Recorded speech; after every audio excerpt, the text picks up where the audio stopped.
अब question number हम लोग यहाँ से देखते हैं, क्वेश्चन नंबर 31। देखो क्वेश्चन नंबर 31 का कह रहा, समझते हैं ध्यान से। क्वेश्चन नंबर 31 कह रहा, चावल के मूल्य में 10% की वृद्धि हो जाने के कारण कोई व्यक्ति रु 800 रुपया में 400 रुपया में 8 किलो चावल कम खरीद पाता है।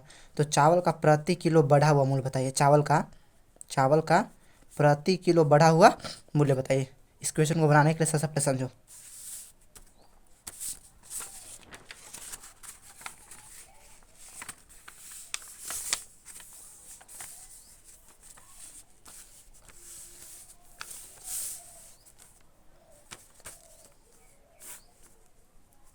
क्वेश्चन नंबर 31 देखो, सबसे पहले समझो। कह रहा है कि चावल के मूल्य में 10% की वृद्धि हो जाने के कारण, चावल के मूल्य में कितना परसेंट की वृद्धि हो गया? 10% की वृद्धि हो गया। तो देखो सबसे पहले हम देख लेते हैं कि 10% का मतलब, 10% का मतलब बताइए भी किए हैं। 10 10 तक लिखेंगे और प्रतिशत हटेगा तो बटा में 100, एक जीरो से एक जीरो कट गया तो बच गया 1/10, मतलब 10% का वैल्यू आ गया 1/10। अब यहाँ से देखो, चावल के मूल्य में 10% की वृद्धि हुआ है। चावल के मूल्य में कितना परसेंट वृद्धि हुआ? 10% की वृद्धि। अच्छा 10% का मतलब 1/10, मैंने चावल का मूल्य अगर पहले 10 रुपया होगा तो अब 1 रुपया बढ़ गया, मैंने कितना रुपया हो गया? 11 रुपया हो गया। चावल का मूल्य ये क्या होगा? पहले वाला। कब का? पहले वाला। चावल का मूल्य पहले कितना था? 10 रुपया मान लेते हैं, या 10 इकाई यूनिट कुछ भी मान लो, इसको मानते हैं कि 10 इकाई या 10 यूनिट कुछ भी, या 10 रुपया इसको मान लेते हैं कि पहले मूल्य कितना था? 10 रुपया, लेकिन 10 का 10% मैंने 1 रुपया बढ़ गया था, अब कितना हो जाएगा? 11 रुपया। तो यहाँ पर हम लिख देंगे कि चावल का मूल्य यहाँ पर लिख देंगे पहले का, और यहाँ पर लिख देंगे अब बढ़ने के बाद। अब समझो ध्यान से, यहाँ हम क्या लिख दिए? मूल्य, पहले का मूल्य, और यहाँ पर लिखेंगे अब का मूल्य। एक बात समझो, तो यहाँ पर हमको कह रहा है कि चावल के मूल्य में 10% की वृद्धि हो जाने के कारण, तो देखो यहाँ मूल्य लिखेंगे और यहाँ पर लिखेंगे हम लोग मात्रा। जैसे मात्रा दियो ना 8 किलो, इस तरह मात्रा लिखे हैं, मूल्य और मात्रा यहाँ पर हम लिखे हैं। एक और बात याद रखना है, जब किसी भी क्वेश्चन में अगर खर्चा जो है ना, खर्चा वो कांस्टेंट हो, ना बढ़े ना घटे, तब उस स्थिति में जो ना आपका मूल्य है ना, ये मूल्य, इसका व्युत्क्रम मात्रा होता है। मूल्य का व्युत्क्रम क्या होता है? मात्रा। जैसे हम बताते, समझो ध्यान से। क्या क्वेश्चन कर रहा है? क्वेश्चन कर रहा है कि चावल के मूल्य में 10% की वृद्धि हो जाने से, कह रहा है ना कि चावल के मूल्य में 10% की वृद्धि हो जाने के कारण, तो 10% का वैल्यू कितना है? 1/10, मतलब पहले था कितना? 10 रुपया, तो अब 1 बढ़ गया, मतलब अब कितना हो गया? 1 रुपया, 11 रुपया। वही तो कह रहा है, चावल के मूल्य में 10% की वृद्धि होने से पहले 10 था तो अब हो गया 11। ठीक। तो एक बात बताओ, यहाँ पर तो खपत जो है ना वो तो कांस्टेंट है, तो एक बात लिख लेना है कि अगर जो खर्चा है ना, खर्चा वो कांस्टेंट हो, कांस्टेंट मैंने ना बढ़े ना घटे, कांस्टेंट हो, ये स्टार पॉइंट बना के लिख लेना है कि अगर खर्चा कांस्टेंट हो तो मूल्य का उल्टा, ये जो मूल्य है ना आपका, ये मूल्य, इस मूल्य का उल्टा, मूल्य का उल्टा क्या होता है? मात्रा होता है। मूल्य का उल्टा मात्रा होता है। कब? जब अगर खर्चा क्या हो? कांस्टेंट हो। अगर खर्चा कांस्टेंट हो, इसको लिख लेना अच्छा से इस क्वेश्चन में, या अपना फेयर पर।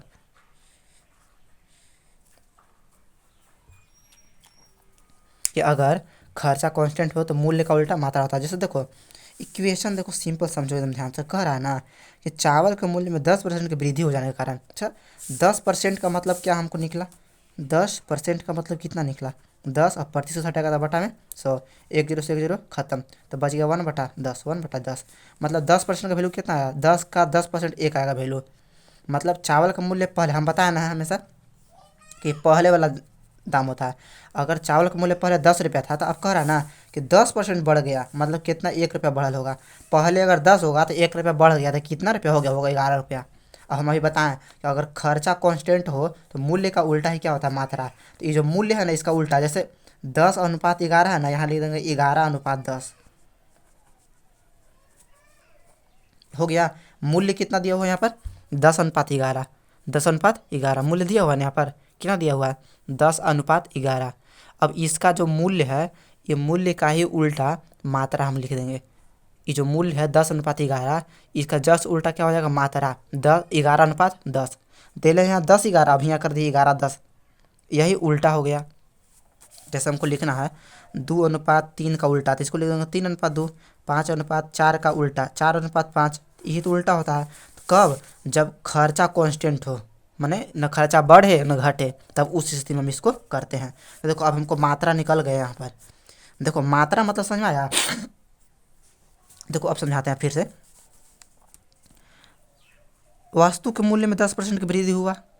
वस्तु के मूल्य में क्या हुआ, वृद्धि हुआ। पहले 10 रुपया में मिलता था, अब कितना मिल रहा है, 11 रुपया मिल रहा है। तो अब हम उसको खर्चा में, अरे मात्रा में क्या कर दिए, कमी कर दिए। पहले 11 खर्चा करते थे मात्रा में, अब कर रहे हैं 10, कमी हो गया ना। यही तो काम करना था हमको। तो आप समझो ध्यान से। अब यहाँ देखेंगे कि मात्रा हमको आखिर कमा कितना। देखो पहले 11 का यूज करते थे, और अब कितना का यूज कर रहे हैं, 10 का। पहले कितना का यूज करते थे, पहले 11 का, अब यूज कर रहे हैं 10 का। यहाँ कमी हमको कितना हुआ, तो कमी हुआ 1 का। तो हम यहाँ पर लिख सकते हैं कि अनुपात में 1, ठीक है। और इसका वैल्यू हम किससे कर देंगे, तो देखो कि यहाँ क्या कह रहा है क्वेश्चन में। आगे बढ़ो। ये तो जान गए कि चावल के मूल्य में 10% की वृद्धि हो जाने के कारण कोई व्यक्ति 400 रुपया में 8 किलो कम चावल खरीद पाता है। 8 किलो कम चावल खरीद पाता है। देखो यहाँ क्वेश्चन में क्या कह रहा है, यहाँ क्वेश्चन में कह रहा है कि 8 किलो कम चावल खरीद पाता है। लेकिन मात्रा ही हम देखो तो हम खरीद रहे हैं 1 केजी कम, अनुपात में 1 वैल्यू। मतलब देखो अब ये दोनों को एक दूसरे से रिलेशन कर देना है, एक दूसरे से रिलेट कर देना है। यहाँ क्वेश्चन में कर रहा है कि 8 किलो कम खरीद पाता है, लेकिन हमको यहाँ कितना कह रहा है, 1 के। देखो तो पहले 11 खरीदते थे, 11 यूनिट खरीदते थे, लेकिन अब 10 यूनिट खरीद रहे हैं। तो हम यहाँ पर लिखेंगे यहाँ कमी कितना हुआ हमारा, 1 का। तो यही 1 का वैल्यू किताब से मिला लेंगे। 1 का वैल्यू क्वेश्चन में कितना कह रहा है, 8 है ना, कह रहा है 8 किलो चावल कम खरीद पाते थे, लेकिन हमको यहाँ कितना आ रहा है, हमको यहाँ 1 अनुपात आ रहा है। तो 1 अनुपात का वैल्यू कितना हो गया, 8। क्लियर। तब हम यहाँ मात्रा निकाल देंगे पहले कबाब का। देखो मात्रा पहले 11 था, जब 1 का वैल्यू 8, तो 11 का वैल्यू 11×8 88, गुना कर दिए कितना से, 8 से। ठीक उसी तरह से 1 की वैल्यू 8, तो 10 की वैल्यू, ये 10 की वैल्यू गुना कर देंगे 8 से, तो 8 तो यहाँ 80। अब देखो मात्रा हमको निकल गया। पहले खरीदते थे 88 केजी, और अब खरीद रहे हैं 80 केजी। पहले खरीदते थे 88 केजी, लेकिन अब खरीदते हैं 80 केजी। देखो आगे का कह रहा है क्वेश्चन में। तो चावल का प्रति किलो बढ़ा हुआ मूल्य, अच्छा बढ़ा हुआ मूल्य, देखो बढ़ा हुआ मूल्य कौन सा, यही ना, अबे वाला ना, बढ़ा हुआ मूल्य ही ना, अबे वाला ना। जैसे बढ़ गया था तब ना, ये पहले का था अब था, तो 80 रुपये प्रति केजी हो गया था। तो अब समझो 400 रुपया तुम्हारे पास था, पैसा कितना था, 400 रुपया था। और यही 400 रुपया में तुमको कितना से भागा दे देंगे, 80 से दे देंगे। बात समझ में आया। तब निकल जाएगा 2100 रुपये किलो है। मतलब 80 किलो 400 रुपये मिल रहा है, 80 किलो 400 रुपये मिल रहा है। इसको हम भागा दे देंगे, तो काट देंगे, तो आ जाएगा 8×5=40, 0 0 कट जाएगा, 8×5=40। मतलब क्या गया, 5 रुपये प्रति केजी। अब हमको चावल कैसे मिलेगा, 5 रुपये प्रति किलो के हिसाब से मिलेगा।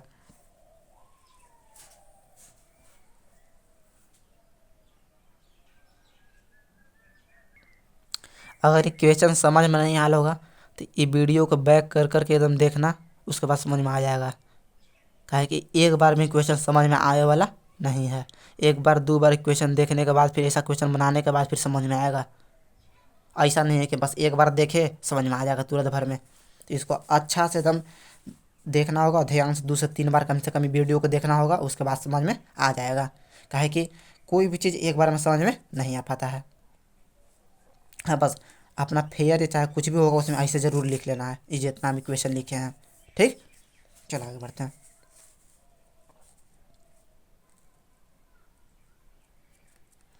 देखो क्वेश्चन ये भी जस्ट इसी के तरह ही है, हल्का फुल्का अंतर है, लेकिन बस उसी के तरह है। चलो भाई अब क्वेश्चन नंबर हम 32 चलते हैं। देखो समझो, ये क्वेश्चन नंबर अभी हम 31 बताएं, इसके ही जैसा 32 है, इसको समझाते हैं, समझो ध्यान से। देख भाई क्वेश्चन नंबर 32,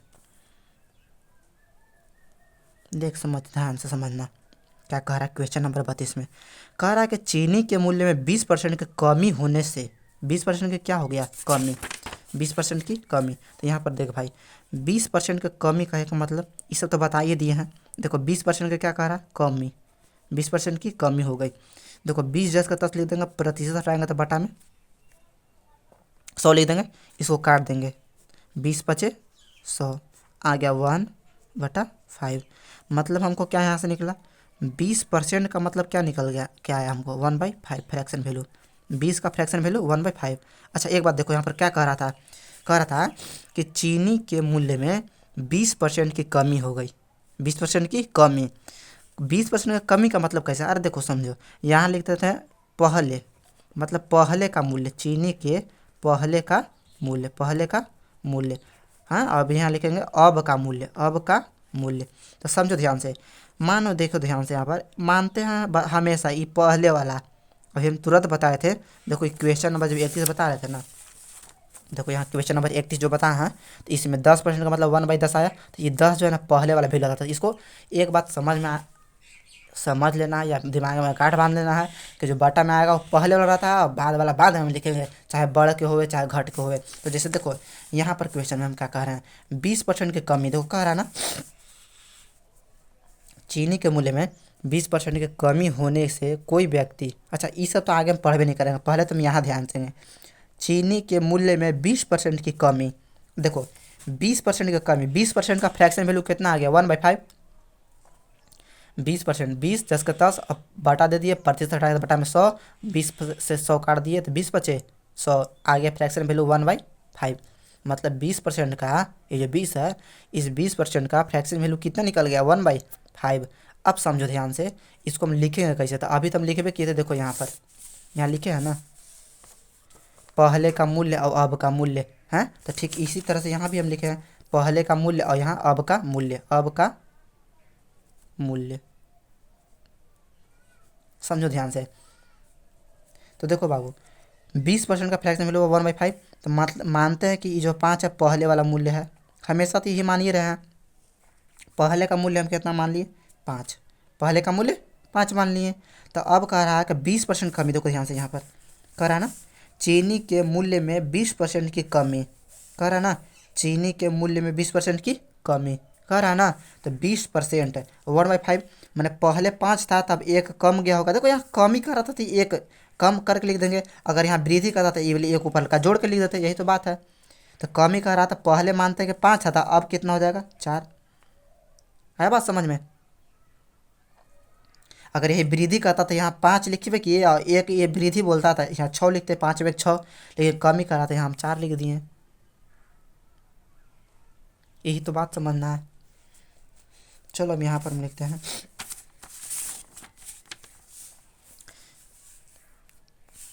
चीनी के मूल्य में 20% की कमी। देखो भाई चीनी के मूल्य में 20% का क्या हो गया, कमी हो गया। तो चीनी के जब मूल्य में 20% का कमी हो गया तो यहाँ पर हम लिखेंगे इसी तरह से, जैसे इसमें लिखे हैं पहले वो अब लिखे उसी तरह से लिखेंगे, यहाँ भाई लिखेंगे पहले का मूल्य, ठीक, और यहाँ पर लिख देंगे अब वाला मूल्य, ठीक। क्या कह रहा है 20% की कमी, और अभी हम 20% का फ्रैक्शन वैल्यू निकाल के दिखाए थे 1/5। मतलब पहले अगर 5 हो, देखो ये पहले वाला रहता है, ये बाद में होने के बाद, मानते हैं कि पहले 5 रुपये होगा तो अब 1 रुपया घट गया, करा ना 20% कमी था, 5 में से 1 घटेगा तो कितना गया 4। तो ये क्या कह रहा है चीनी के मूल्य में ना 20% कमी आया, तो यहाँ पर हम मूल्य लिख दिए, मूल्य की ही बात हो ही रहा। देखो चीनी के मूल्य में 20% की कमी, तो 20% का फ्रैक्शन 1/5, मैंने पहले 5 था तो 1 की कमी हो गया 4, 5 में 1 कमी मतलब 4, 5 में से ये 5 में से 1 कमी हो गया तो बच कितना गया 4 बच गया। जैसे ये 5 है और ये 5 में से 1 कमी हो गया तो कितना बच गया 4 बच गया। ठीक उसी तरह से यहाँ 5 था 1 कमी हो गया 4 बच गया, तो ये मूल्य हो गया। अब समझो ध्यान से, अभी तुरंत हम बताए हैं यहाँ पर कि अगर खर्चा कांस्टेंट हो, अगर खर्चा कांस्टेंट हो तो जो मूल्य का उल्टा है ना वही मात्रा हो जाता है। तो यहाँ पर मूल्य लिखा है, अब यहाँ पर क्या लिखना था हमको मात्रा, तो इस मूल्य का उल्टा ही क्या हो जाता है मात्रा। तो यहाँ 5 और 4 है तो यहाँ क्या लिख देंगे 4:5, 4:5, ठीक। तो अब समझो ध्यान से, इसको हम समझाते हैं। देखो पहले चीनी मिल रहा था 5 रुपया में, लेकिन अब मिल रहा है 4 रुपया में। मूल्य क्या हो गया, घट गया ना। तो जब मूल्य घट गया तो मात्रा बढ़ जाएगा। जैसे समझो बात ध्यान से, अगर चीनी अभी मान लो या चीनी या कुछ भी सामान अभी अगर 10 रुपये किलो है, तो 10 रुपये किलो तो तुम 1 किलो खरीद रहे हो, ठीक। और आने वाला समय में अगर मूल्य घट जाए और 5 रुपये किलो हो जाता तो 2 किलो ना खरीदोगे। ठीक उसी प्रकार से अगर मूल्य में कमी आएगा, मूल्य में कमी आएगा तो तुम सामान खरीद लगी बेसी कर दोगे। जैसे पेन है, ये पेन मान लो कि 10 रुपया में मिल रहा है, तो 10 रुपया में मिल रहा था तो हम एगो खरीदें। अगर इसका मूल्य, जैसे देखो मूल्य इसका गिर जाएगा, जैसे मूल्य अभी इसका मान लो 10 रुपया है, तो 10 रुपया से मूल्य गिर के आ जाएगा 5 रुपया में, तो हम मात्रा जो है ना ये मात्रा बढ़ा देंगे, 2 हम पेन खरीदेंगे। जैसे 10 रुपया में मिल रहा था ये पेन ना, तो ये पेन अगर 10 रुपया में मिल रहा था हम एगो खरीद रहे हैं। लेकिन अगर यही पेन हमको 5 रुपया में मिलने लगे और जो पैसा है ये माने जो खर्चा कांस्टेंट रहे, तो वही 10 रुपया में हम ऐसे पेन 2 को खरीदेंगे। जब 10 रुपया का मिल रहा था तो एक को खरीद रहे थे, लेकिन जब मूल्य में हमारा कुछ गिरावट हो गया था, 10 रुपये में हम 2 को खरीदे, मतलब मात्रा बढ़ गया। ठीक उसी प्रकार से यहाँ तो है, देखो मूल्य कितना था पहले 5 है, अब मूल्य गिर के कितना आ गया 4 रुपया। पहले 5 रुपया मूल्य था किसी वस्तु का, लेकिन अब गिर के कितना आ गया 4 रुपया। तब मात्रा देखो तो बढ़ गया ना। पहले 4 खरीदते थे, देखो ये पहले है, पहले हम 4 रुपया में पहले हम 4 खरीदते थे मात्रा, लेकिन अब मात्रा खरीदेंगे 5। मूल्य में गिरावट आया, देखो ये मूल्य है 5 से गिर के कितना पर मूल्य चला गया 4 रुपया पर। पहले 5 रुपया में कोई सामान मिल रहा था, लेकिन अब मिल जा रहा है हमको 4 रुपया में। तो अब जब मूल्य में कमी हो गया तो मात्रा में वृद्धि हो जाएगा। पहले हम 4 खरीदते थे, लेकिन अब हम 5 खरीदेंगे उसी प्रकार से। तो अब देखो यहाँ पर क्या यहाँ का क्वेश्चन में आगे, कमी होने से कोई आदमी 2000 में 10 किलो चीनी अधिक खरीदा है। 2000 में, अच्छा ये तो बाद में हम ध्यान देंगे 2000 में कितना में खरीद रहा है, लेकिन यहाँ हम ध्यान देंगे कि 10 किलो चीनी अधिक खरीद रहा है। 10 किलो चीनी अधिक खरीद रहा है मतलब मात्रा हो गया 10 किलो चीनी अधिक खरीद रहा है, मतलब कुछ हो गया मात्रा कितना बढ़ गया 10। यहाँ क्वेश्चन में मात्रा कितना बढ़ गया 10, क्वेश्चन में मात्रा कितना बढ़ गया 10, लेकिन हम देखते हैं कि हमारा मात्रा कितना बढ़ गया। देखो ये मात्रा हमार है, हमने पहले खरीदे थे 4 और अब खरीद रहे हैं 5, मैंने हमनी के मात्रा कितना बढ़ा अनुपात में। देखो ये अनुपात है ना, तो अनुपात में हमनी के मात्रा बढ़ा है 1, लेकिन क्वेश्चन में मात्रा कितना बढ़ा 10, तो ये 1 के वैल्यू हो गया 10 के बराबर। यही तो बात सीखना था, ये 1 के वैल्यू हो गया 10 के बराबर। तो जब ये अनुपात 1 का वैल्यू 10 के बराबर, तो ये 4 का अनुपात का मान गुना कर देंगे 10 से। अरे अनुपात 1 का मान 10, तो अनुपात 4 का मान 10 चौके 40 है। अनुपात 1 का मान ये अनुपात है 1 है, अनुपात 1 का मान 10 है, तो अनुपात 5 का मान कितना हो जाएगा 10 × 5 = 50। देखो भाई समझ ध्यान से फिर से, यहाँ क्या कह रहा है, चीनी के मूल्य में 20% कमी होने से। तो देख भाई 20% का मतलब का वो 1/5, तो मैंने पहले मूल्य 5 रुपया था, तो अब कितना हो गया 4 रुपया हो गया है। अब हम बताए हैं क्या बताए हैं, ये बात लिखने के लिए बार बार बोल रहे हैं अगर खर्चा कांस्टेंट हो, अगर खर्चा क्या हो, अगर खर्चा कांस्टेंट हो तो मूल्य का उल्टा क्या होता है मात्रा। तो देख भाई समझ यहाँ ध्यान से, मूल्य का उल्टा हम क्या लिख दें यहाँ मात्रा। मूल्य क्या था पहले 5 था अब 4 हो गया, तो इसका उल्टा 4:5। ठीक है, अब देख समझ यहाँ से, यहाँ क्या कह रहा है कि कोई व्यक्ति या कोई आदमी 2000 में 10 किलो चीनी अधिक खरीद लेता है, 10 किलो चीनी अधिक खरीद लेता है। देखो भाई यहाँ पर क्वेश्चन में हमको कह रहा है 10 किलो चीनी अधिक खरीद ले रहा है। ये क्वेश्चन में हमको क्या कह रहा है, क्वेश्चन कह रहा है कि 10 किलो चीनी अधिक खरीद ले रहा है, लेकिन अब हम देखेंगे कि मेरा अनुपात में कितना अधिक खरीदा रहा है मात्रा। अरे यार ये जो 10 किलो है चीनी ये कौची है, मात्रा ही तो है।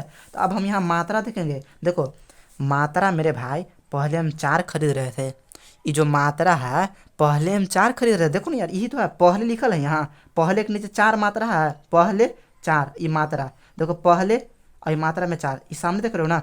मतलब हम मात्रा में पहले 4 खरीदते थे, लेकिन अब कितना खरीद रहे हैं, अब कितना खरीद रहे हैं 5 खरीद रहे हैं। तो हमको मात्रा कितना बढ़ा, देखो ये अनुपात में भाई मेरे भाई समझ, ये अनुपात में है, तो अनुपात में हमारा बढ़ा 1 है। लेकिन किताबवा को चीज कह रहा है, किताबवा कह रहा है कि 10 किलो चीनी अधिक खरीद पाता है। क्या कह रहा है कि 10 किलो चीनी अधिक खरीद पाता है। तो हम यहाँ लिख दिए अनुपात 1 के वैल्यू 10, तो यहाँ लिखल है अनुपात 4 के वैल्यू, अनुपात 1 का वैल्यू 10, तो अनुपात 4 का वैल्यू 10 × 4 = 40। हम गुना कर दिए कितना से 10 से, एकरा में, तो 10 चौके 40, यानी कि 10 गुना 4 कर दिए, 10 गुने 4 कर दिए, तो आ गया हमको कितना 40। मात्रा कितना आ गया 40 है, ये मात्रा है 40 है। और यहाँ कह रहा है अनुपात 1 का वैल्यू 10 है, तो अनुपात 5 का वैल्यू कितना होगा, 10 पचे 50, 10 गुने में 5 कर दिए। इतना तो आसान है। तो अब समझो बात ध्यान से, पहले का है ई और अब का है ई। पहले हम खरीदते थे, देखो ये मात्रा है रे, मात्रा 4 का वैल्यू इतना और 5 का वैल्यू इतना, मात्रा माने पहले हम 40 के जी खरीदते थे। हम पहले कितना खरीदते थे 40 किलो, लेकिन अब खरीद रहे हैं 50 किलो। बात समझा यहाँ पर, देखो पहले हम खरीदते थे 40 किलो, पहले हम खरीदते थे 40 के जी, लेकिन अब खरीद रहे हैं 50 किलो। यही तो रीजनवा है। देखो तो चीनी के मूल्य में 20% कमी। बात भाई समझ, चीनी के मूल्य में क्या आया, तो चीनी के मूल्य में मेरे भाई कमी आया। देखो चीनी के मूल्य में 20% की कमी आया। तो देखो यार, किसी भी चीज़ के मूल्य में अगर कमी आएगा तो तुम उसका खरीदारी अधिक बढ़ा दोगे, तो बढ़ ही गया। देखो तो चीनी के मूल्य में 20% का कमी आया ना, तो तू पहले देखो पहले खरीदता था 40 के जी तुम, लेकिन अब खरीद रहे हो 50 किलो। यही तो बात क्वेश्चन में समझना। देखो कह रहा ना, चीनी के मूल्य में 20% की कमी होने से, देखो चीनी के जो मूल्य या दाम बोलो, जो भी बोलो, चीनी के दाम यार घट गया। कितना परसेंट से घट गया भाई, 20% से घट गया। तो जब 20% से घट गया चीनी का मूल्य, तो देखो चीनी का मूल्य 20% से घट गया, तो पहले हम खरीदते थे 40 रुपये के जी, लेकिन अब खरीद रहे हैं 50 रुपये के जी। मैंने वही पहले हम 40 के जी खरीदते थे, वही पैसों में, देखो खर्चा जो कांस्टेंट है वही पैसों हम खरीदते 40 के जी, लेकिन अब खरीद रहे हैं 50 के जी। काहे कि चीनी के मूल्य में 20% की क्या हो गया, कमी हो गया। आया बात समझ में। तो अब समझो यहाँ ध्यान से क्या कह रहा, 2000 में 10 किलो अधिक चीनी खरीदा था, 2000 में ना, कितना में, तो 2000 में 10 किलो चीनी अधिक खरीदा था। यहाँ 400 में था। तो अब देखो यहाँ लिख देंगे 2000, ठीक, और बाटा में हम क्या लिख देंगे, जो मात्रा अब हमको खरीद रहा है। देखो क्या कह रहा है, तो चीनी का घटा हुआ मूल्य, देखो पहले ई था और अब ये हो गया, ये घटा हुआ मूल्य है। अरे यार पहले था क्या मूल्य 5 रुपया, लेकिन अब मूल्य घट गया 4 रुपये हो गया, तो घटा हुआ मूल्य ही ना है। तो अब बटा में हम ले देंगे 50, एक जीरो जीरो कट जाएगा, 5 दूनी के पंचों के 20 और 4 जीरो, मैंने 40 रुपये प्रति के जी, 40 रुपये पर के जी। चीनी का घटा हुआ मूल्य आ गया 40 रुपये पर के जी, 40 रुपये पर के जी। ये हो गया क्या चीज़, आंसर।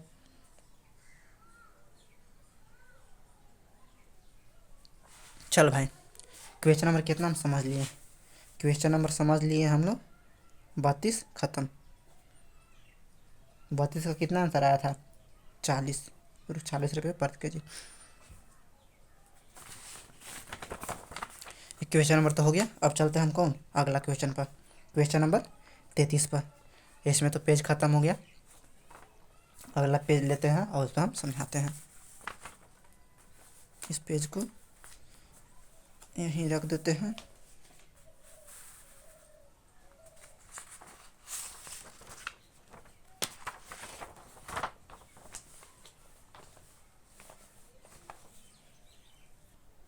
चल भाई, क्वेश्चन नंबर कितना समझना था हमको, जब हमको समझना था क्वेश्चन नंबर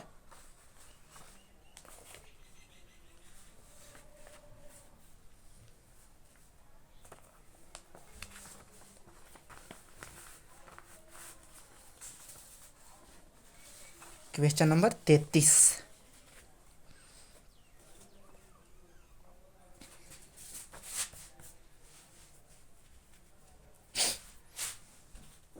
देखो क्वेश्चन नंबर 33,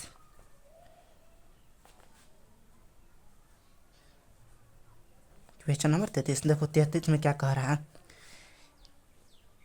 एक परीक्षा में ए ने बी से कुल प्राप्तांक का 10% अधिक अंक प्राप्त किया। देखो समझो, एक परीक्षा हुआ, ओकरा में ए ने बी से कुल प्राप्तांक का कितना परसेंट, 10% अधिक अंक प्राप्त किए, और बी ने सी से कुल प्राप्तांक का 5% अधिक अंक प्राप्त किए।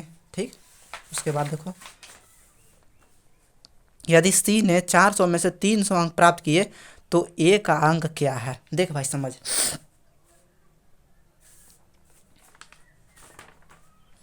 देख भाई समझ, अगर ई क्वेश्चन को अगर बनाना है तो सबसे पहले थोड़ा ध्यान देना पड़ेगा एकर मतलब जड़ पर, या एकर मतलब ई पकड़ना पड़ेगा कि जैसे हम कहाँ पर इसको देखें कि मतलब बन जाए।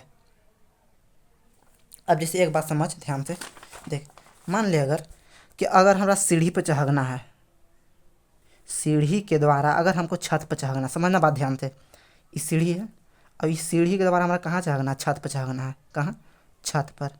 तो ये फर्श है मेरा, ये क्या है, फर्श है।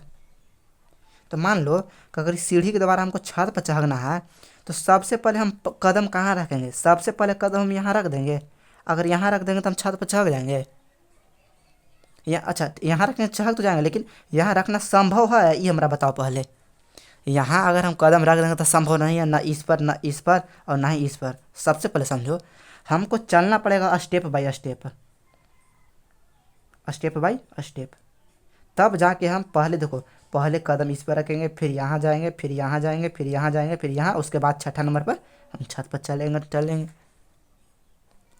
तो कोई भी चीज़ अगर करना है तो उसको विधिवत मतलब स्टेप बाय स्टेप करो, उसके बाद तुम कर सकते हो। जैसे हमको अभी मानते हैं कि यहाँ पर हम एग्जाम्पल दी छत पर चढ़ने के लिए, लेकिन हमको छत पर चढ़ना नहीं है, हमको तो क्वेश्चन बनाना है। तो इस क्वेश्चन को कैसे हम अच्छा से बनाएंगे, इस क्वेश्चन को हम कैसे या किस ढंग से अच्छा से हम बना पाएंगे, हमको यही तो देखना है। तो देखो, इक्वेशन को अगर हम शुरू से अगर देखने लगेंगे ना, अगर हम इक्वेशन को शुरू से देखे लगेंगे कि एक परीक्षा में ए बी से कुल प्राप्तांक ऐसे ऐसे देखे लगेंगे, तो हमारा से बन नहीं पाएगा। तो सबसे पहले हम इसमें क्या देखेंगे भाई, तो इसमें सबसे पहले हम पहिलका कदम देखेंगे, ताकि हम पहिलका कदम कहाँ रखें।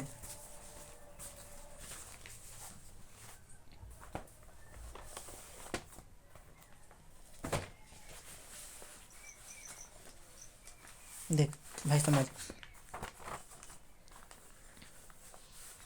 हम क्या करेंगे, सबसे पहले अपना पहला कदम हम देखेंगे।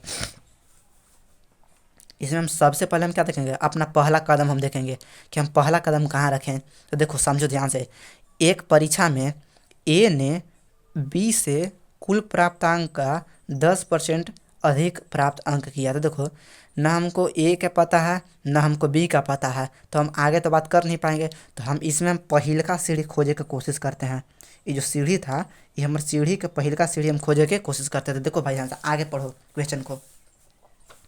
यदि सी ने 400 में से 300 अंक प्राप्त किए, एक बात समझ में यहाँ से आ गया तुमको, क्या समझ में आया कि सी ने 400 में से कितना अंक प्राप्त किया भाई। तो सी ने 400 में से 300 अंक प्राप्त किया है, समझ में आ रहा बात है। सी ने 400 में से कितना अंक प्राप्त किया है, तो 300 अंक प्राप्त कर लिया है। सी 400 में से कितना अंक,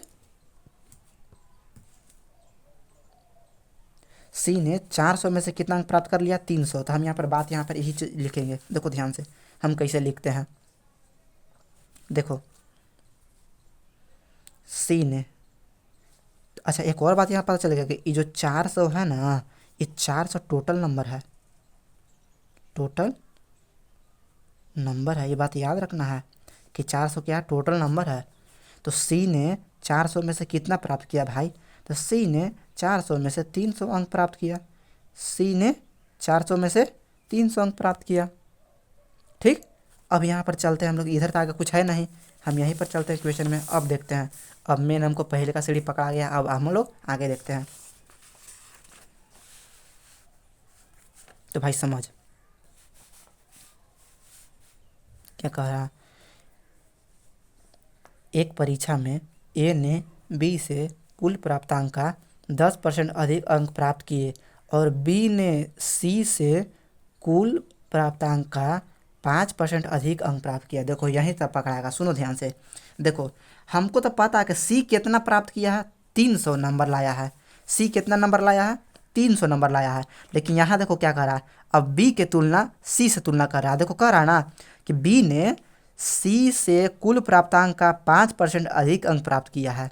जैसे कह रहा है यहाँ पर कि सी बबुआ जितना प्राप्त कर ले है, तो सी जितना प्राप्त किए हैं, तो सी जितना प्राप्त किए हैं एकरा से 5% अधिक कौन प्राप्त किए हैं, बी प्राप्त किए हैं। देख लीजिए ध्यान से, यही तो बात कह रहा है कि जितना प्राप्त सी किए ना है, उनसे 5% अधिक अंक प्राप्त किए हैं कौन, बी ने। कह रहा है ना, देख लो ध्यान से, बी ने सी से कुल प्राप्तांक का 5% अधिक अंक प्राप्त किए हैं। अगर सी 300 प्राप्त कर रहा है तो बी कितना प्राप्त कर रहा है? 5% अधिक प्राप्त कर रहा है। देखो कह रहा है ना बी ने सी से कुल प्राप्तांक का, सी का कुल प्राप्तांक कितना? 300। 300 से 5% अधिक अंक प्राप्त किए हैं। किन्होंने? तो बी ने। तब हम यहाँ से लिखेंगे बी का प्राप्तांक, यहाँ लिख देंगे बी का प्राप्तांक। ठीक है, हिंदी में भी लिख सकते हैं पूरा, ना तो नहीं लिखना कोई बात नहीं है, काम चलेगा। तो बी कितना प्राप्त किया है मेरे भाई? सी 300 का कितना परसेंट, कितना अधिक? तो 5% अधिक। अब एगो बात समझो ध्यान से, शायद लगता है कि ये परसेंटेज का जो दूसरा वीडियो था ना, तो उस परसेंटेज के हम दूसरा वीडियो में, जो परसेंटेज का दूसरा वीडियो था, उस दूसरा वीडियो में हम बताए थे, उस दूसरा वीडियो में हम क्या बताए थे? यही बात बताए थे कि यार समझो ध्यान से कि कोई भी चीज़ अपने आप में कितना परसेंट होता है? तो कोई भी चीज़ अपने आप में 100% होता है। कोई भी चीज़ अपने आप में कितना परसेंट होता है? 100%।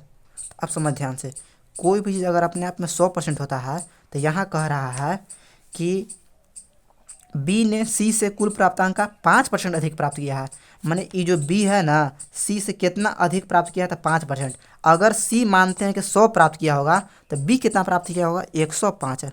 अच्छा यार, कोई भी चीज़ अपने आप में 100% होता है। अब वो कह रहा है कि सी से 5% अधिक, तो हम मानते हैं कि सी 100% होगा। हम मानते हैं कि ये जो सी है 100% होगा। जब ये 100% होगा यार, तो बी कितना प्राप्त किया होगा? 105%। क्या कि 5% अधिक बेसी किया था। तो यही तो बात क्या कर रहा है, देखो ध्यान समझो। बी ने सी से कुल प्राप्तांक का 5% अधिक अंक प्राप्त किया भाई। अगर सी प्राप्त किया 300, तो 300 का 5% अधिक, मैंने हम यहाँ निकालेंगे 105 का वैल्यू, 105% का वैल्यू। समझा? प्रतिशत हटेगा तो बटा में 100, इसको हम काट छट कर देंगे, 0 0 खत्म, और 105 से गुना कर देंगे 3 में, तब बी का हमको मान निकल गया कितना? 5 3 15 और 3 एकम 3, यानी कि बी कितना प्राप्त किया है अंक? 315 अंक। सी कितना प्राप्त किया है? 300, लेकिन बी प्राप्त कर लिया 315। यही तो बात क्या करता है? 5% अधिक। तो 300 का 5% कितना आएगा? 15। तो हो गया बी का अंक 315। और अब देखो आगे कह रहा है ए परीक्षा में, एक परीक्षा में ए ने बी से कुल प्राप्तांक का 10% दिया। अब देखो ये जो एवा है ना, ये जो ए है, बी से कितना अधिक प्राप्त किया है? 10%। बी से, अच्छा बी कितना प्राप्त किया? अच्छा अब यहाँ ए का निकालेंगे ना, सी का निकल गया, बी का निकल गया, तो ए का निकालेंगे ना। ए कितना प्राप्त किया है? देखो कह रहा है ए ने बी से कुल प्राप्तांक का 10% अधिक है। देखो बी से प्राप्तांक का ना, बी से कुल प्राप्तांक, तो बी का प्राप्तांक कितना? 315। बी कितना प्राप्त किया? 315। देखिए ए कह रहा है कि ए ने बी से कुल प्राप्तांक का 10% अधिक है। इसका कितना? 10% ज़्यादा ना। कोई भी चीज़ अपने आप में 100% होता है, तो ओकरा से 10% अधिक, मैंने 100 और 10 कितना होता है? 110%। प्रतिशत हटा तो बटा में 100। अब इसको काट छाट कर देंगे, तो काट छाट करेंगे तो कितना आएगा? 315 से 11 में गुना करेंगे, और फिर हम क्या कर देंगे? 10 से क्या कर देंगे? भागा दे देंगे। तो जब हम 10 से भागा देंगे तो देखो ध्यान से, पहले इसे करो, 5 2 पच्चे 10, इसको 5 से करो, 6 पच्चे 30, 5 3 15, आ गया 63।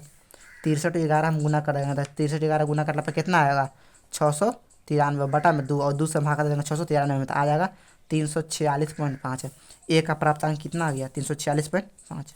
बस यही हमको निकालना था। देखो कह रहा था ना, तो ए का अंक क्या है? ए का अंक क्या है? यही तो ए का अंक निकालना था। तो ए का अंक कितना आ गया? 346.5। क्या हो गया? ये हो गया आंसर। ठीक, चलो आगे।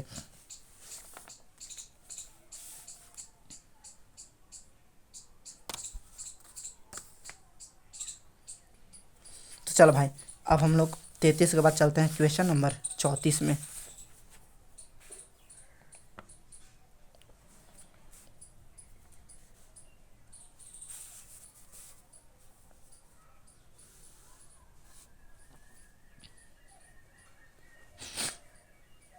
देखो भाई, क्वेश्चन नंबर 34 क्या कर रहा है हम समझते हैं अच्छा से।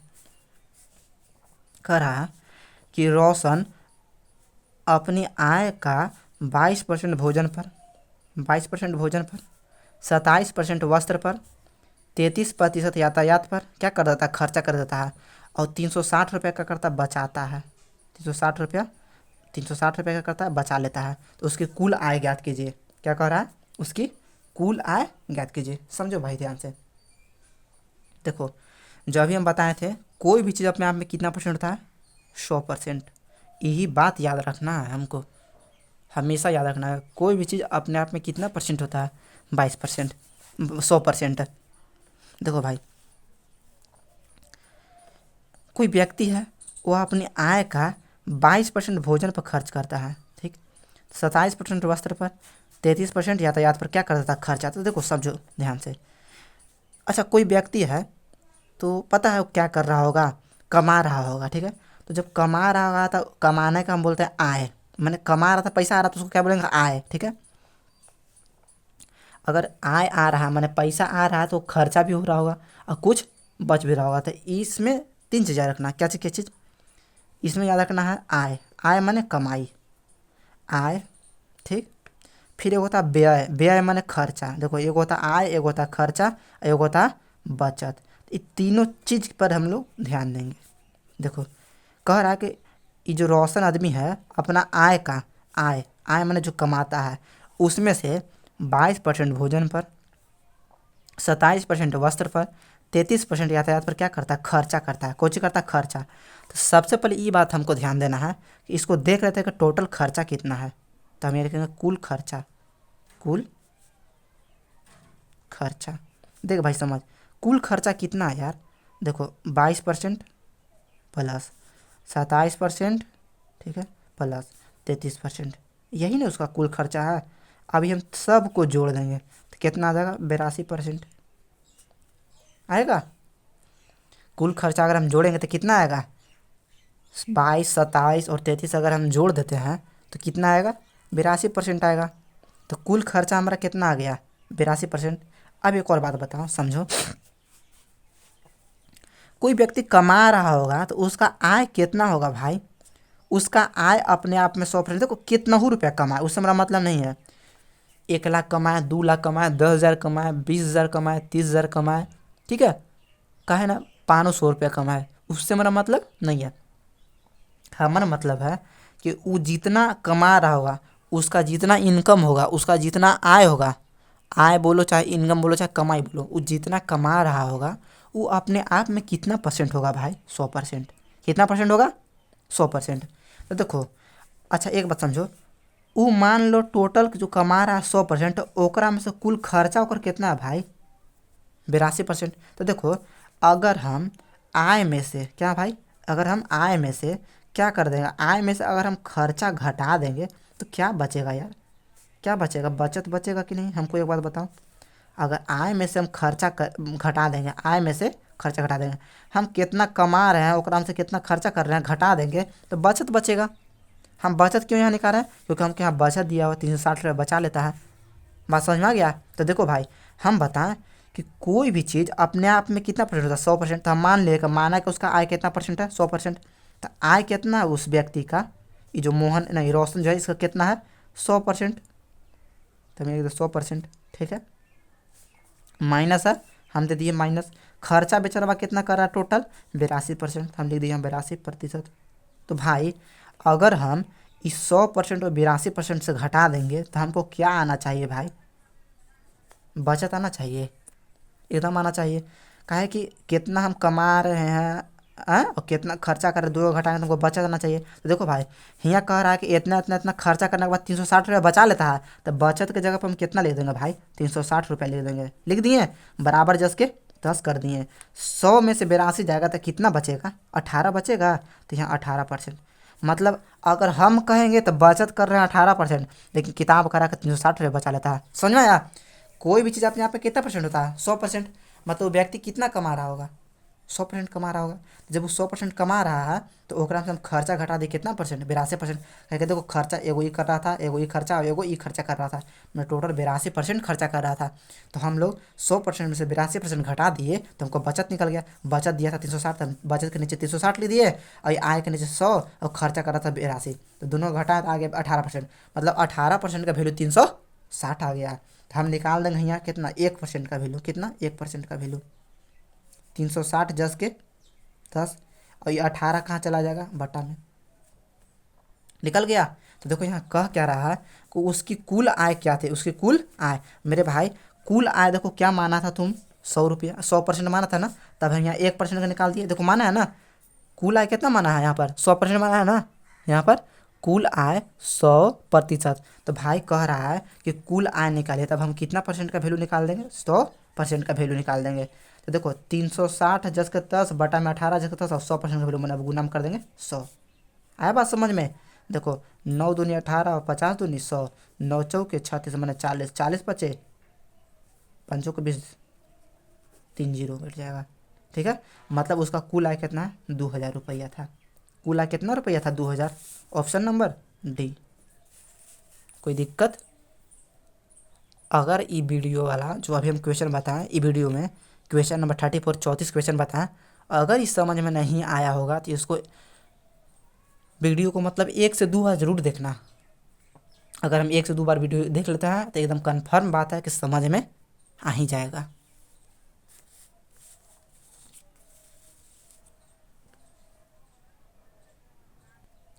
चलो भाई अब क्वेश्चन चलते हैं अगला में। अगला मतलब क्वेश्चन नंबर 35।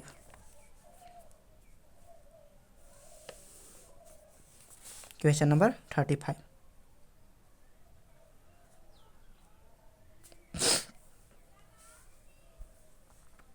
देखो भाई कह रहा है कपूर अपनी आय का 20%, देखो भाई 20% आय का 20% मकान किराया में खर्चा करता है, 35% भोजन पर, 30% कपड़ा पर, और इतना रुपया क्या करता है, बचा रहता है। इसी तरह का क्वेश्चन है जो हम पीछे बताएं, बस वैसा ही ये भी क्वेश्चन है, लेकिन हम फिर भी इसको दोबारा समझेंगे। देखो कपूर अपनी आय का कितना 20% मकान किराया पर कर रहा है ना, और जैसे सबसे पहले ये समझो हमको कि ये आखिर व्यक्ति खर्चा कितना कर रहा है, ये व्यक्ति खर्चा कितना कर रहा है, कितना बचत कर रहा है। ठीक है, तो कह रहा है हमको क्या कह रहा है कि आय, हमको क्या निकालना है, हमको बस यही चीज़ निकालना है कि अगर वो व्यक्ति कमा रहा होगा, हमको यही बात जानना ही है कि अगर वो व्यक्ति कितना ही रुपया कमा रहा होगा तो अपने आप में कितना परसेंट होगा, 100% होगा। मान लो हम 500 रुपया कमा रहे हैं तो अपने आप में मेरे लिए क्या है, 100% वैल्यू है। हम उसी से न करेंगे, कपड़ा पर खर्चा, भोजन पर खर्चा करेंगे, यातायात पर खर्चा करेंगे, खेल कूद पर खर्चा करेंगे, पढ़ाई पर खर्चा करेंगे, हैं। अब जैसे 10,000 कमा रहा है तो उसी से न खर्चा करेंगे, तो वो क्या हो गया अपने आप में 100%। तो किसी भी व्यक्ति का कोई भी कमाई हो अपने आप में कितना होता है, 100% होता है। समझो ध्यान से। सबसे पहले हम क्या लिखेंगे, सबसे पहले यहाँ देखो ध्यान से, इस चीज़ में ऐसा ऐसा क्वेश्चन में जैसे आय और खर्चा और बचत में हम 3 चीज़ देखते हैं। पहले हम समझते हैं आय देखते हैं, उसके बाद क्या समझते हैं इसमें हम, खर्चा, और उसके बाद क्या देखते हैं हम लोग यहाँ पर, बचत। आय, खर्चा और बचत। समझो अब ध्यान से भाई। कह रहा कपूर अपनी आय का 20% मकान किराया पर, 20% मकान किराया पर, 35% भोजन पर, 30% कपड़ा पर। तो देखो हम सबसे पहले क्या करता है, खर्चा करता है ना, हैं। तो सबसे पहले हम निकालते खर्चा, कुल खर्चा, कुल खर्चा, कि आखिर ये व्यक्ति कुल खर्चा कितना कर रहा है। देखो भाई पहले कितना खर्चा कर रहा है, 20%, फिर क्या कर रहा है, तो यहाँ पर देखो 35%, फिर कितना खर्चा कर रहा है, 30%। अभी सब को हम जोड़ देंगे, 85% आया। कितना परसेंट आया, 85%। यानी कि ये जो व्यक्ति है कपूर, ये 85% क्या कर रहा है भाई, ये 85% जो अपना आय है ना उसका क्या कर दे रहा है, खर्चा कर दे रहा है। ये अपने आप के 85% आय क्या कर दे रहा है, खर्चा कर रहा है। अच्छा इसका आय होगा कितना भाई, कोई भी चीज़ तो अभी हम बताएंगे, कोई भी चीज़ अपने आप में कितना परसेंट होता है, 100%। कितना परसेंट, 100%। तो आय इसका कितना परसेंट होगा, 100%। इस आय में से 85% क्या कर दे रहा है, खर्चा कर दे रहा है।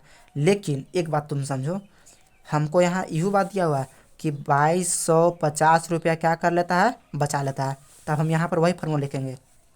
फार्मूला भी क्या बताए थे, अगर हम ये बताए थे कि आय में से हम अपना कमाई में से अगर खर्चा को घटाते हैं, देखो आय माइनस खर्चा करते हैं तो हमको क्या प्राप्त होता है? तो हमको प्राप्त होता है बचत। अगर हम आय में से खर्चा को घटाते हैं, अगर हम आय में से क्या करते हैं? खर्चा को घटाते हैं। तो अगर आय में से खर्चा घटाएंगे तो क्या हमको प्राप्त होगा? बचत। आय में से खर्चा घटाएंगे तो बचत। देखो भाई, आय इसका कितना परसेंट था भाई? तो 100%। और इस 100% में से हम क्या घटाएंगे? खर्चा। खर्चा कितना कर रहा है? 85%। हमको क्या मिलेगा? बचत। बचत कितना दिया हुआ है? 2250 रुपये बचा लेता है। बचत की जगह पर हम क्या लिख देंगे? 2250 रुपया। 2250। बात समझ में आ गया? अब इसको घटाएंगे, 100 में से 85 घटेगा तो कितना बचेगा? 15%, बराबर में 2250। देखो समझना ध्यान से, यहाँ 15% का वैल्यू कितना आ गया? 2250। तब हम निकाल लेंगे 1% का, 15 चल जाएगा बटा में ना, 2250 बटा में 15, 2250 बटा में 15। ठीक है, तो अब देखो निकालना हमको क्या, वो चीज़ पर हम ध्यान देंगे। समझो ध्यान से, कह रहा है कि उसके द्वारा मकान किराया तथा कपड़ा पर खर्चा में अंतर। देखो मकान किराया, समझो ध्यान से, मकान किराया, ठीक है, मकान किराया और कपड़ा में खर्चा, कपड़ा पर खर्चा। देखो भाई, मकान किराया कितना कर रहा था? 20%। और कपड़ा पर कितना कर रहा था? 30%। देखो कह रहा ना कि मकान किराया और कपड़ा पर अंतर, मकान किराया में खर्चा और कपड़ा पर खर्चा में अंतर। तो मकान किराया कितना है भाई? मकान किराया 20 रुपया। देखो 20% मकान, 20% मकान किराया और 30% कपड़ा, तो 20 और 30 का अंतर कितना होता है? 10, है ना। देखो समझो फिर से, कह रहा है ना कि उसके द्वारा मकान किराया और कपड़ा पर खर्चा में अंतर बताइए। कपड़ा में जो खर्चा किया उसमें अंतर बताइए। तो पहले हम यहाँ अनुपात में पहले जो परसेंटेज में दिया हो ना, यही में हम अभी निकाल लेंगे अंतर, और उसके बाद यहाँ वैल्यू निकाल देंगे उतना का। 1% का वैल्यू हमको आ गया तो उतना % का वैल्यू निकाल देंगे। और क्या, बहुत थोड़ी ना भारी है। समझो ध्यान से, अब कह रहा है कि मकान किराया तथा कपड़ा खर्चा, मकान किराया और कपड़ा खर्चा में क्या बताना है आपको? मकान किराया और कपड़ा खर्चा में क्या अंतर? तो देखो भाई, 20% मकान किराया हुआ और 30% कपड़ा पर खर्चा हुआ, तो 30 और 20 का अंतर कितना होता है? 10 होता है। तो अब हम यहाँ पर कितना % का वैल्यू निकाल देंगे? 10% का। इसीलिए देखो, चुप्पी, इसीलिए कितना % का वैल्यू निकाल दिया? 10% का वैल्यू निकाल देंगे। इजस का 10 लिखेंगे, 2250, 2250, ठीक है। और बटा में कितना है? 15। और कितना % का वैल्यू निकाल देना है अब हमको? 10% का। ये 10% क्या चीज़ के लिए आया है? यही तो है, देखो मकान किराया और कपड़ा पर खर्चा में अंतर, यहाँ लिख दे रहे हैं मकान किराया और कपड़ा में खर्चा का अंतर, खर्चा का अंतर निकल जाएगा ना यहाँ से, जो भी आएगा वो आंसर हो जाएगा काटने के बाद। 3 पचे 15 और 2 पचे 10, 3 से इसको काटेंगे, 70 21, 5 15, 750 और 2 से गुना कर देंगे, 1500। मतलब दोनों का अंतर कितना आ गया हमको? 1500, 1500 कटला पा गया। तो मकान किराया और कपड़ा में खर्चा में अंतर कितना हो गया? 1500। Option number D.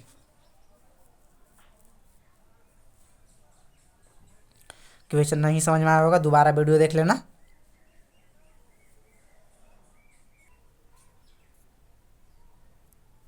देख भाई समझ, अगला क्वेश्चन, क्वेश्चन नंबर 36। देख क्वेश्चन नंबर 35, क्वेश्चन नंबर 34, ये सब क्वेश्चन अलग था। रोशन अपने आय का, फिर यहाँ कपूर अपने आय का, ठीक है ना। लेकिन यहाँ देखो समझो ध्यान से,